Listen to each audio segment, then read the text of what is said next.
Hey, what's up? Like, totally time for 90210. Well, hello everybody. Welcome back to the 90210 show. My name is Mark. With me as always is my wife, Carol. How you doing today, Carol? Hey, what's up? Not much. It's been a good week here. It is May 27th, 1999.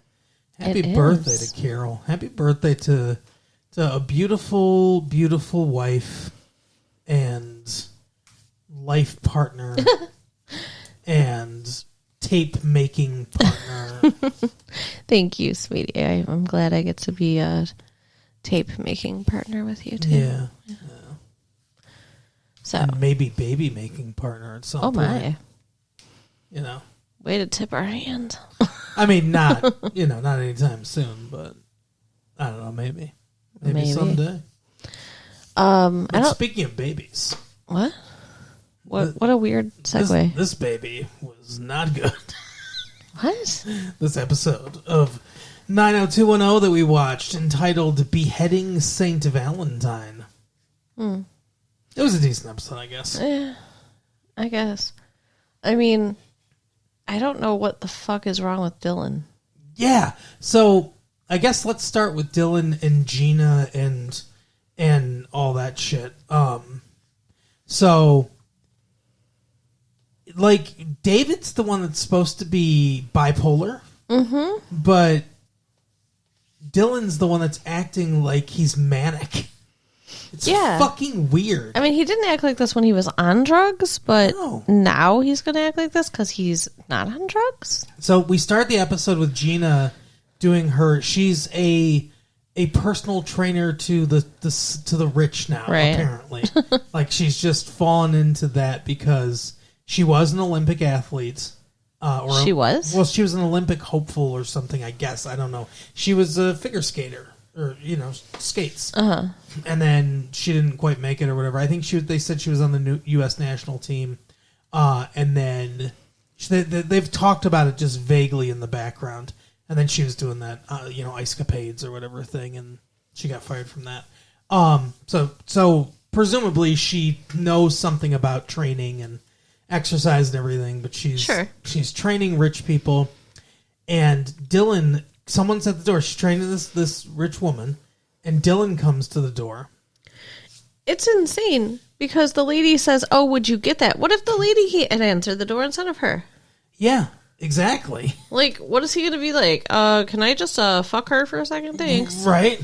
So Gina answers, and she's like, "What are you doing?" And he's like, "Oh, let me see the place." And he looks around and stuff, and he's acting weird. I thought he was going to rob the place. Like, I didn't know what the fuck was going on. I'm like, are they turning this into a Quentin Tarantino episode where, like, Dylan comes in and he's like, here's the plan. We fucking kill this bitch and we rob the place. And then you get your next client. We do the same thing. It's just like there's just going to be like a Bonnie and Clyde that go infiltrate these houses this way and then rob them. Yeah, it's really fucked up. But this client had just recently had a baby. Who was crying, yeah. The baby was crying? Yeah, the baby was crying. When? You can hear it in the background. Like, you never see the baby. It's really just baby sound effects. I don't know if they have a tape that they can just play, like in Hollywood, that's just like baby sound effects or whatever. But that's what it is, because you just hear the baby like, and then going like kind of crying a little bit. But Gina lets Dylan in. And then goes back to her client and's like, just do crunches for a few until I come back. Like, because she's going to try to kick him out. And she's like, count or whatever. Yeah. So the lady's counting and doing all these crunches. And she goes upstairs and finds Dylan, like, just chilling up there. In the bedroom, going through the woman's underwear drawer. He's a freak. And she's like, get out of here. This isn't my client or whatever.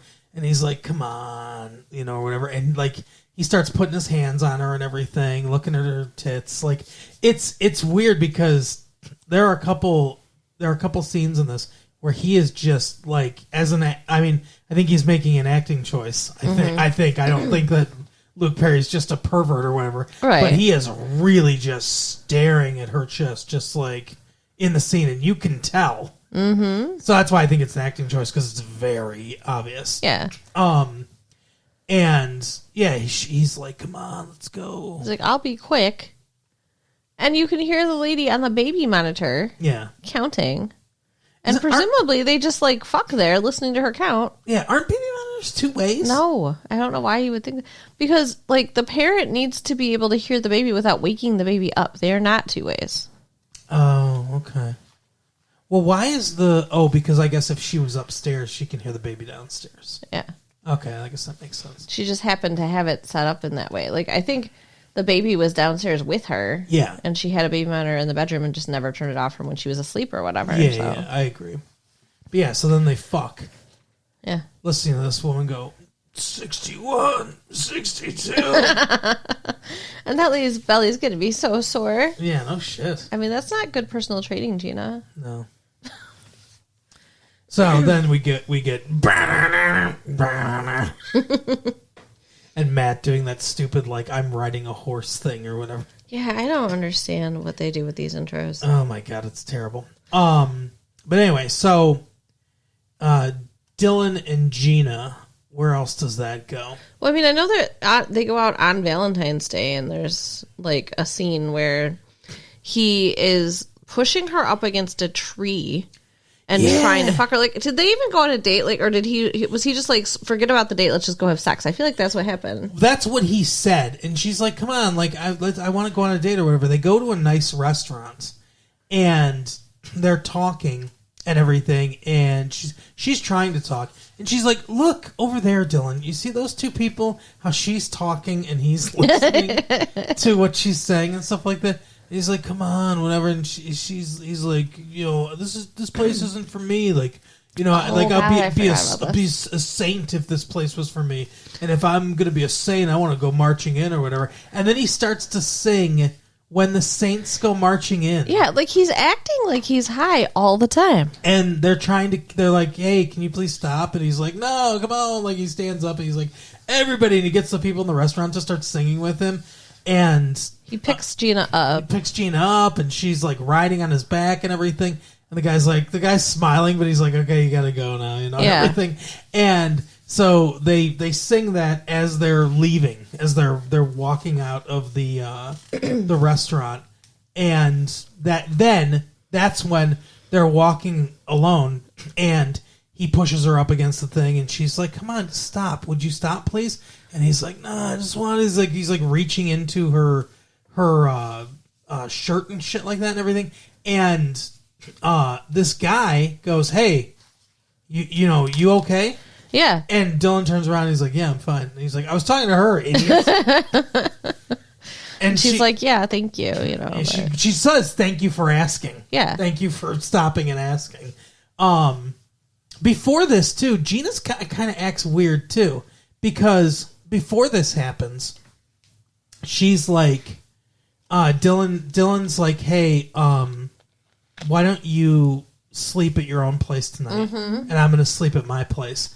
And she's like, well, you don't want me to come over? You don't want me or whatever? And he's like, I have community service at 7 a.m. and I need one good night's sleep.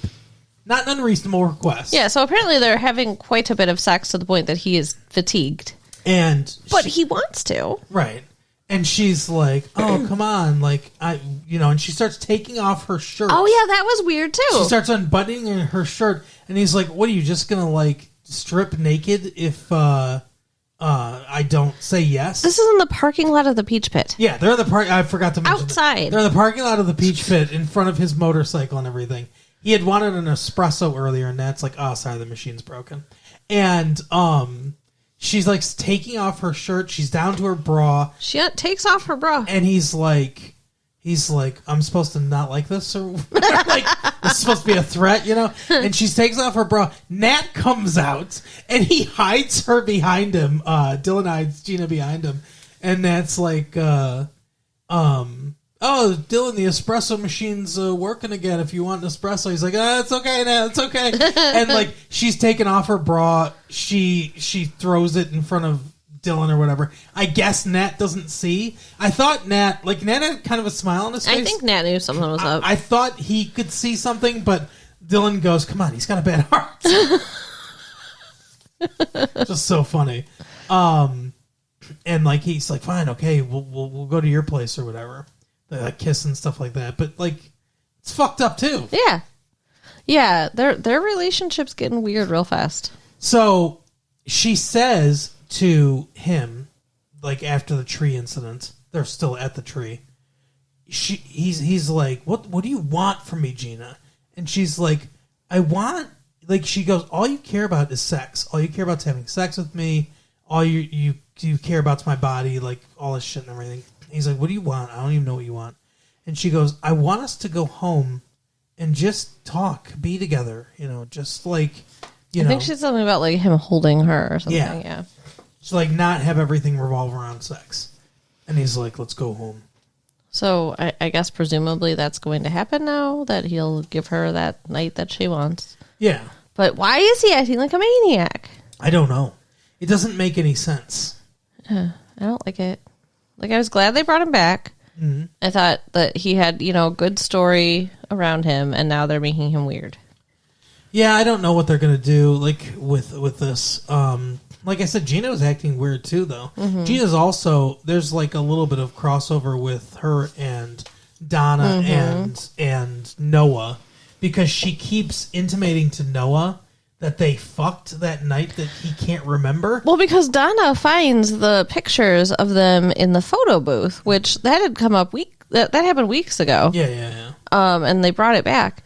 And she was kissing. Now, she was only kissing him on the cheek. Yeah, it honestly, the pictures, like, it wasn't innocent. She was trying something. Mm-hmm.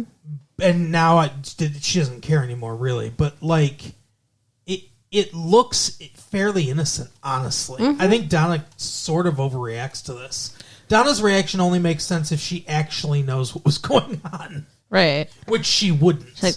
And Gina's like, you told me to keep an eye on him. And Donna's like, yeah, your eyes, not your lips. Mm-hmm. But, like, she was holding his chin and kissing his cheek for a picture. Yeah.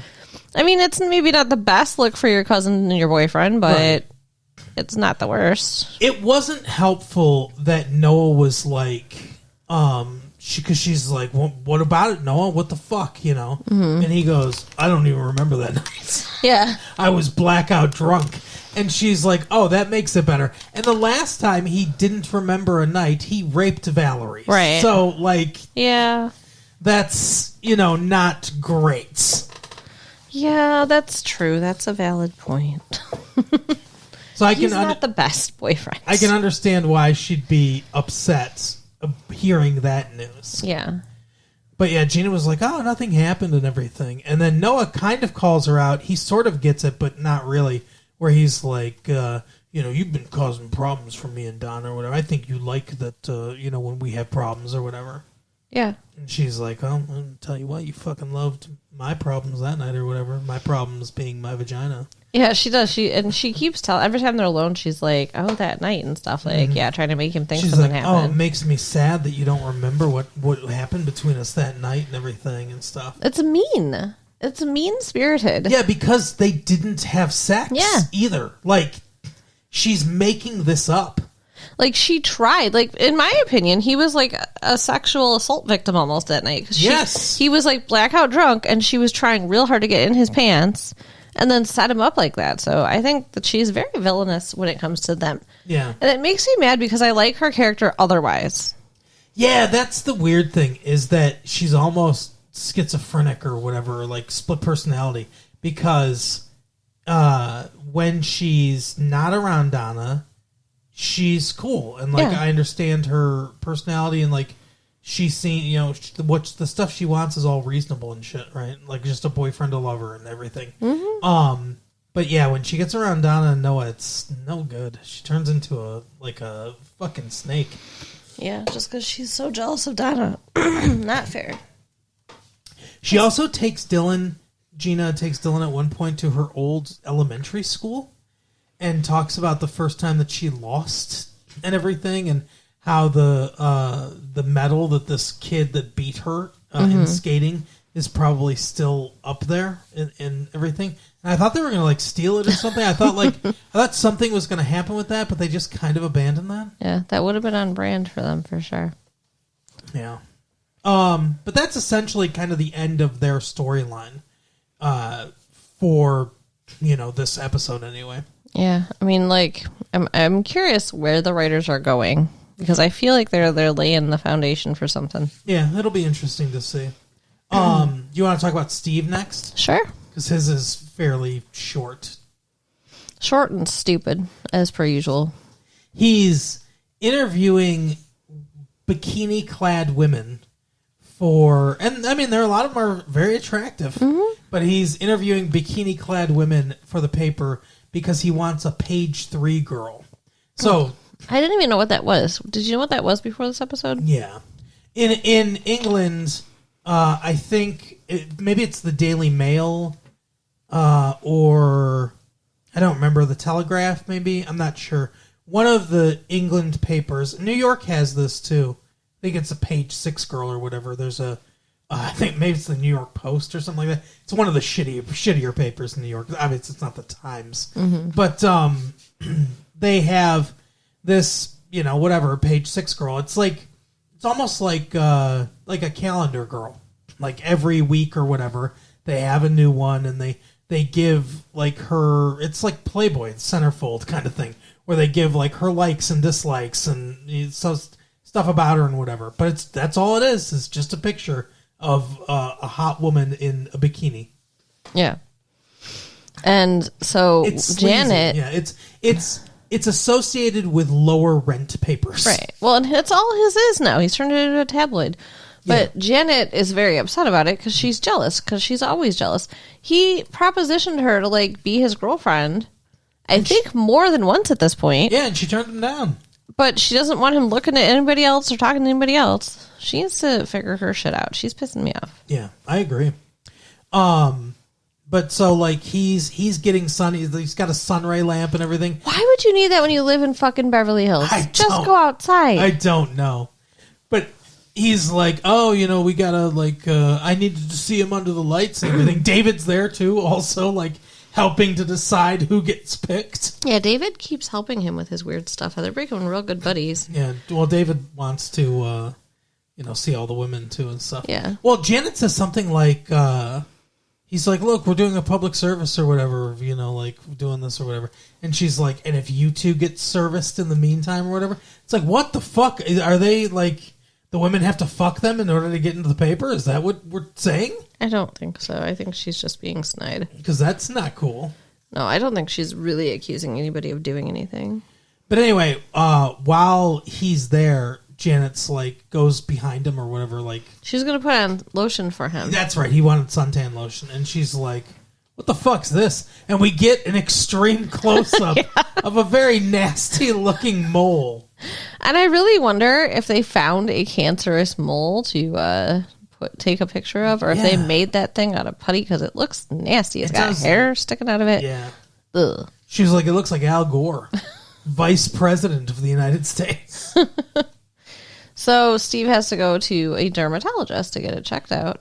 And the dermatologist he goes to is Bernie Capel for some reason. This is so random and dumb. Like Doc from The Love Boat. And it really feels like one of these producers. Well, I believe Tori Spelling. I'm not Tori Spelling. I believe Aaron Spelling produced The Love Boat. I'm almost 100% positive. Like 99.9% positive that he produced The Love Boat. Oh, yeah. So he probably just called Bernie Capel and was like, hey, you want to check? I got a quick thing for a doctor. You played a doctor in the show that I did. Could you come in and do your doctor thing? Yeah, of course. Why not? And so then he comes in and he's like, kid, it's sun. You can't get so much sun. You're a fucking blue-eyed, blonde-haired kid. You're going to die. That was funny, though. And blonde hair and blue eyes. What the hell? He's like, oh, my God. What are you thinking? And so... So he's like, we're going to biopsy it. So they biopsy it. And he's like, he's all fucking scared. He's got cancer and shit. Mm-hmm. They're having a big event at the beach with all the bikini women to tell everyone, hey, this is what's going to happen with the Beverly Beat. Look at these breasts. They're going to be in the Beverly Beat. So he's there and he's got like, those hats with the the fabric that comes down and covers the back of your neck and everything, like the Bushman hats or whatever. Yeah, like you wear in the desert. Yeah, yeah. He's wearing that. He's got like long sleeves on. He's hilarious. Sunglasses. He's very covered up, and he's got a bullhorn. And he's telling the people everything. He's like, "Let me tell you something. These chicks are hot, but they're also safe. They got SPF 15 or more on." And he's like, it's this really weird, like, public service announcement. Public service announcement about skin cancer. And I feel like what happened is one of the producers had a suspicious mole. Maybe. And they took a picture of it and they were like, "We need to tell everybody about the sun. This happened to me. We need to tell everyone." Yeah, so he does that, and he's also like thinking about his life and you know, his decisions. How he's wasted everything. He's talking to Janet. He's like, "I don't have anything, and I'm a loser." And that somehow leads to them going out to dinner and having sex. Yeah. And then he gets the clean bill of health.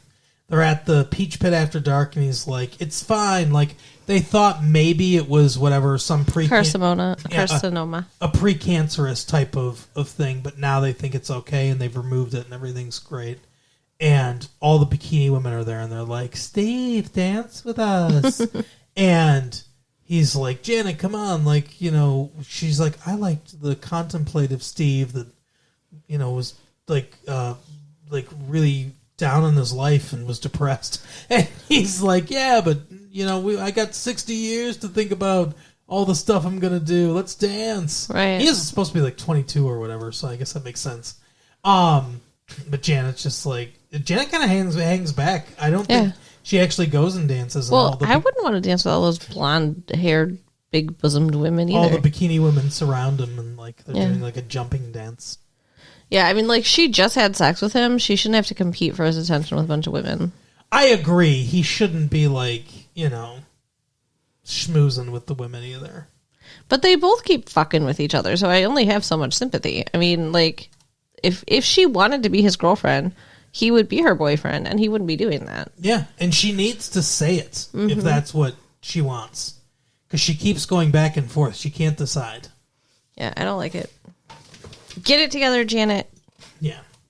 So then we have... So I'll just lay it out. We've got... what's his name? The Brandon replacement. Matt. We have Matt and Kelly. And Matt's wife. Yeah, and Matt's wife. They have a storyline. David and Donna and Noah, kind of. They have a storyline. And I think that's it. I think it's just those two, right? That we have left. David, Donna, and Noah. Yeah. Okay. Yeah. So which one do you want to tackle first? David, Donna, and Noah. Okay. So it's Valentine's Day, as we've mentioned. Yeah. Beheading St. Valentine. And David gets invited to a Valentine's Day party by the producer of his show or the station manager? The station manager, yeah. Okay. And the station manager says that his favorite part of David's show is the advice part. Yeah. And David thinks that he should have a girlfriend. And I don't really think that makes sense. Yeah, I almost feel like this is just a excuse to ask Donna. Because first of all, there's plenty of other women he could ask. Yeah. Like, he could ask Kelly. There are other women in his life that he could say platonically, "Hey, can we go?" or whatever. But he wants someone to pretend to be his girlfriend because the station manager likes the relationship advice stuff. And David thinks if he shows up without a girlfriend... Or even a date, I guess. That it seems like, oh, it's all just a lie or whatever. But he never said that he's in a relationship. No, he's not like, "This is David, stable relationship, signing off." So, yeah, it's kind of weird. And I bet you the station manager wouldn't have given a shit if he didn't show up with a date. Right. But he convinces Donna, who doesn't need much convincing because she's mad at Noah because of the blackout drunk thing. Right. She says no at first. She's like, "No, I don't, like, it's not a good idea. Like, Noah wouldn't like it, and I don't, you know, it's just, it's too weird or whatever." Mm-hmm. And then the whole situation with Gina happens, and she says to, after all this happens, she says to Noah, she's like, "What if I told you that David needs a date for a party, and I'm gonna go with him platonically as a date because Noah was like, it's all platonic with Gina or whatever, and she's like, I forgot Noah's voice. Sorry, it's all platonic with Gina, and he's like, or she goes, what if I told you that? And he was like, what if I told you I didn't want you to go? And she was like, I'd tell you to try to get over it, like I'm trying to get over this, basically. So yeah, she gets pissed off at him, and she's like, fuck this guy. So she says to David, I'll go, I'll do it. Which is obviously a terrible idea if she cares about a relationship. Yeah. So they go to this party, and they're working out how they met. Oh, we met in high school, and then we lost touch with each other and stuff, and they're like going through this whole thing. We've been dating 6 months or something like that, and then he's like, "Wait, fuck, he might have met Sophie at some point, I think." And yeah, why you shouldn't lie, right? And she's like, "We met each other at a poetry reading," and so like that's what they go with and everything. She's very charming, and they schmooze and have a good time. And then, well, someone's got a camera, and they're like, hey, why don't you take a picture of David and his girlfriend? Why don't you two kiss while we take a picture of this? And I was thinking, like, what was going to come back is they were going to, like, publish that in the paper and Noah was going to see it. It was going to be bad. But they just kiss, and it's like, you can tell they like it. Yeah, they get googly-eyed. And then when he's dropping her off, they kiss again in the car. Yeah, they do more passionately. So she's fucking cheating on Noah now. Yep. It's everyone's cheated on everyone now.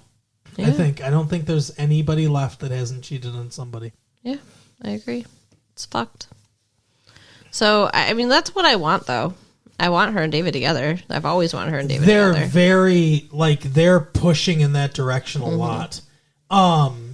But yeah, so she's feeling all guilty and everything. And so she completely forgives Noah. She's like, look, everything's forgiven, Noah. You're fine. If I were Noah, I'd be a little suspicious. Yeah, like, what changed all of a sudden after you went out with David? Right. But he's like, apparently not that smart. No. Pickled brain or whatever. Right, exactly. Oh, what happened? So then, because it's Valentine's Day, he had to work on Valentine's Day. But after, it's like the next day, I think, or something like that.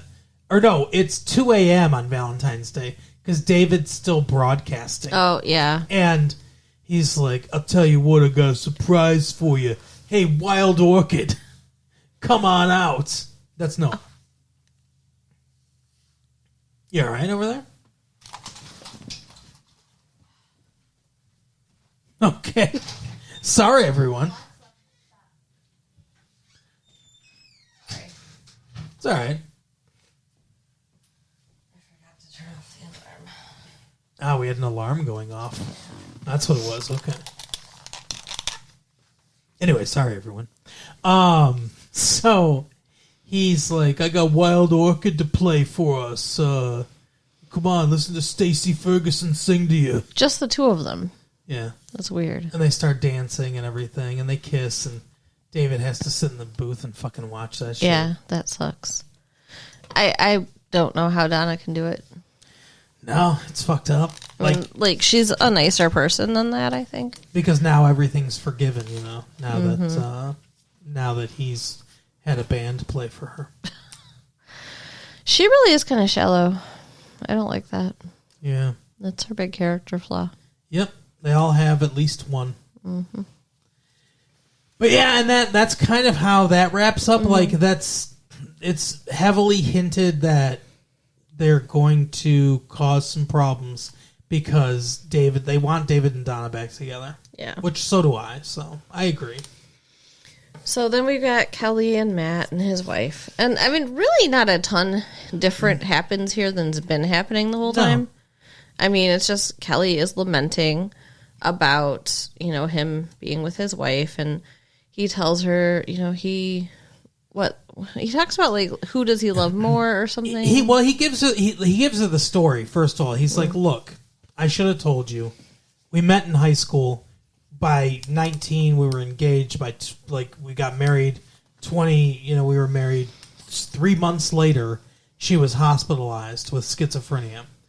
We thought nothing was going to work. She's been in this institution for 3 years. Looked like nothing was going to work. And Kelly was like, well, what changed? And he goes, closet peeing. Have you ever heard of it? And she's like, she peed in a closet? And that... No, clozapine. And she's like, oh, okay, it's a drug. And he's like, yeah, it helped her. It's a miracle drug or whatever. This also seems like, is one of the writers like a drug rep for clozapine? Like, Right? They're really weird. They're really touting this shit. Got a schizophrenic relative. Well, Yeah, exactly. So she's like, okay, and she's like, do you love her or whatever? He's like, yeah, I love both of you, basically. And that's when she was like, she doesn't say like who would you choose, but it kind of like, I don't know, it comes out sort of like that. And he's like, look, if you want my honest opinion, I want to help her. I want her to get better. I want her to feel taken care of and loved and normal, and I want to come home to you. It's basically like, I want to, spend my days with her and fuck you at night. I didn't really get that impression. It was more of I want to take care of her. I love her in a way of I want to take care of her, but I want to be with you. Yeah, I understand. I'm just making it cruder. Okay. I feel kind of bad for her, though. There was like a scene for the wife. There was a scene where she was like making him breakfast. It's French toast. And she goes through all the steps and puts it in the pan and then puts soggy, wet toast on his plate because she never turned the oven on. Yeah. And like she's like, oh God, I'm so sorry, I can't do anything. He's like, well, you'll learn, it's okay. But it's like she's obviously not 100% okay. No. If she's making French toast without turning on an oven. Yeah. So that is usually the first test of getting over schizophrenia. Can you make French toast? Like I said to Mark when we were watching this, like if she's not going to be better forever. I mean, she will have other episodes. Yeah. And if he can't handle being with her when she's not okay, then they shouldn't be together. Yeah. She needs something else besides him, I think. I think it's kind of weird that he became a lawyer in 3 years while she was in the hospital. Yeah. I thought it took like 5, 6, 7 years to be a lawyer, but... He must have been on the path to do it, because he doesn't seem that smart. Yeah, I guess so. That makes sense. But yeah, so Kelly shows up at the Walsh house at the end of the episode. Well, before that happens, the wife shows up to now wear this, and she's like, yeah, what's up? And she's like, I need a favor from you. And she's like, well, forgive me if I don't feel super charitable right now or whatever. She goes, don't fight for him. She goes, he's all I have. I need this. I know that he's torn between the two of us or whatever. Don't fight for him. Like it's not fair that I lost all this time and everything. And she's really upset about all the 3 years that she lost and stuff. And then she just leaves. And then Kelly shows up to the Walsh house and is basically like, see ya. She's basically like, see ya. Peace. See ya. Yeah, she said goodbye. She was getting her stuff that she'd left there. And yeah, I mean, I guess she's not going to fight for him. That's a different scene. Oh. She's getting the stuff for him, and then he walks in, and that's when he explains what happened with him and the wife. Like, he explains all the backstory. When she shows up at night, she gives him this speech about, like, it's hard to say goodbye and stuff like that, but that's what I have to do. Yeah. So, I don't know. I mean, I kind of hope she finds somebody else, but I kind of hope she finds somebody else, and I kind of hope that that Matt leaves. Yeah. But also, that was the other thing too. That with this storyline, Dylan has just finished fucking Gina for a long time at the beach house, and he's out on the porch or whatever, just like, and then Kelly comes home. And they have a talk. She's like, oh, yeah, Matt, and everything. It's a big problem. And they're talking to each other. And he's like, well, like the guy's married or whatever. Like, he can't be that great or whatever. And she says something like, if I had an alternative, or I feel like I feel there's an alternative. And it's very clear she's basically saying, like, hey, we could get together. Right. And Dylan's like, pretend you didn't. Yeah. Yeah, not okay. So, Like, I don't want her to break him and Gina up. I don't think her and Dylan are very good together. No. Really. Dylan and Brenda were the couple. Yeah. They had the best chemistry. They worked off each other the best. But it's obviously that's not going to happen. So. Yep. But anyway, that is the episode for the week, Carol. Tell people where they can date Brenda or Dylan. You can write us at latefee1994 at AOL.com. Check out our website at www.retrolatefee.com and share the tapes with your friends. Oh, see you next time. Bye. Bye.